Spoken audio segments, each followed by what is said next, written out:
sur le territoire des collectivités concernées. Si Boumsmar, vous avez la double casquette d'expert comptable et également d'entrepreneur au sein de la CGEM, est-ce que vous diriez aujourd'hui que la fiscalité locale telle qu'elle se conçoit et telle elle existe actuellement est un frein, on l'a vu au développement des collectivités territoriales, mais également un frein à l'activité économique et un rempart aux investissements?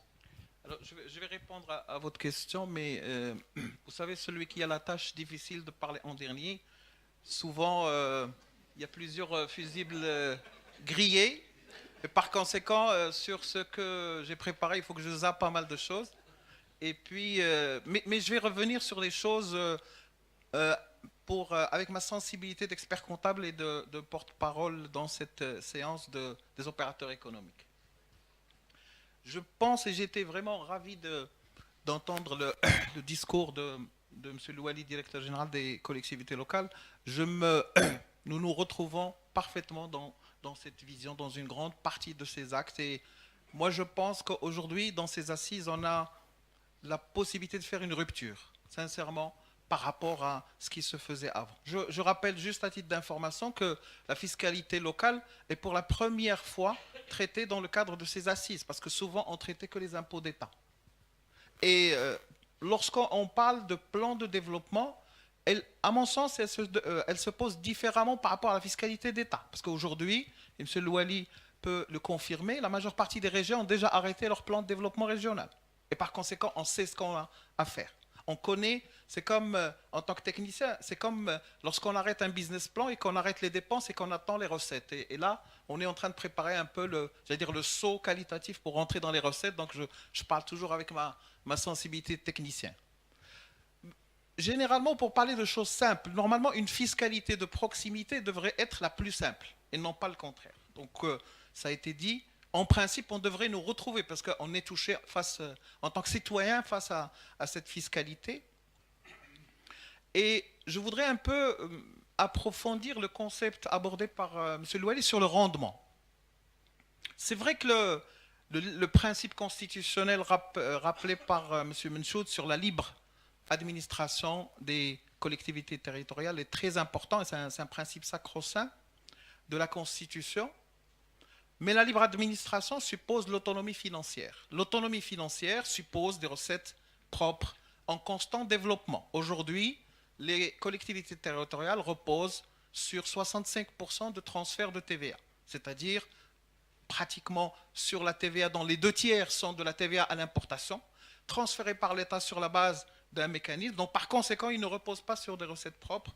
Et qui dit recettes propres dit développement socio-économique des territoires. Donc, on voit le lien, disons, intimement lié entre le rendement et le développement socio-économique. Parce que vous ne créez pas un développement en faisant un palier de saut quantitatif pour développer les recettes du jour à l'autre et vous stationnez. Vous êtes obligé de vous situer dans la continuité, dans le maintien et la sauvegarde de vos ressources à long et moyen terme.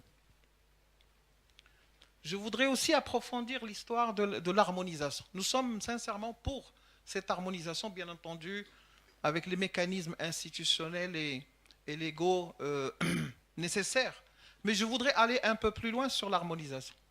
Sur l'harmonisation, d'un point de vue opérateur économique, nous voyons que l'harmonisation, c'est-à-dire l'intégration de la fiscalité locale et de la fiscalité nationale dans un seul et même code, est l'occasion aussi de regrouper toute la parafiscalité dans le même document.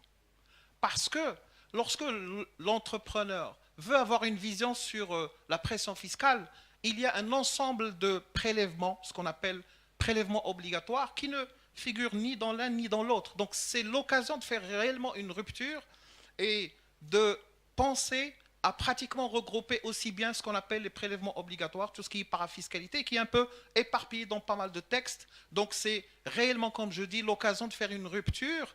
Et c'est pour ça que des idées qui sont par ailleurs, qui ont réussi, je pense qu'on devrait avoir une instance qui devrait avoir, le rôle d'observatoire, de réflexion. Au Maroc, on parle beaucoup de conseil national, et je pense qu'on pourrait penser à un conseil national des prélèvements obligatoires qui regroupe cette vision d'ensemble de la fiscalité d'État, de la fiscalité locale et des prélèvements ou de la parafiscalité qui aussi, dans certains secteurs, fait quand même, pèse pour beaucoup. Et je voudrais terminer en parlant sur le plan financier. Vous savez que c'est très difficile de lutter contre l'inégalité quand vous avez de la concentration. C'est très compliqué. Et par définition, notre richesse est concentrée en termes de région, en termes d'entreprise. Lorsqu'on me parle de 1% qui paye, etc., moi, je ne fais que constater, comme l'a fait Sehdi dans la première séance, je ne fais que constater qu'en fait, nous avons une richesse concentrée. Donc, c'est normal que l'IS soit concentré. Quand vous prenez les grands contribuables, c'est-à-dire la DGI, elle considère que toute entreprise qui réalise plus de 50 millions de dirhams de chiffre d'affaires devient grande entreprise. Nous n'en avons que 2% de l'ensemble des contribuables de l'IS. Donc c'est normal que nous avons déjà une concentration de ce qu'on appelle les grandes entreprises. L'OCP, il fait 55 milliards de dirhams de chiffre d'affaires par rapport à des PME qui font 10 millions, qui font... Donc on est dans une atmosphère, dans une cartographie de concentration. Et par conséquent, la lutte contre les inégalités et l'objectif louable de l'équité devient encore plus difficile. Et ça se pose de la même manière au niveau des régions, puisque les régions... Et c'est pour ça que j'ai souvent lutté et disons, défendu ce principe. Il faut que les collectivités territoriales trouvent le moyen aussi d'une certaine solidarité entre elles.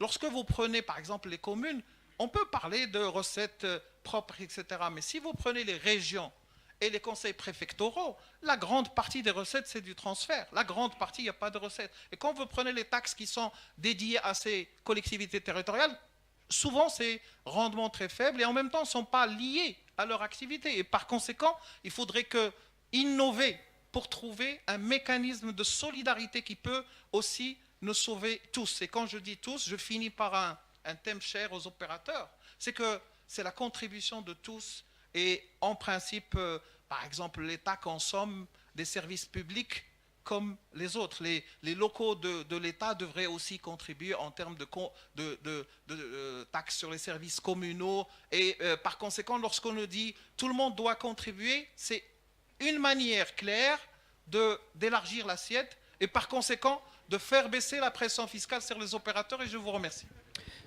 Merci beaucoup.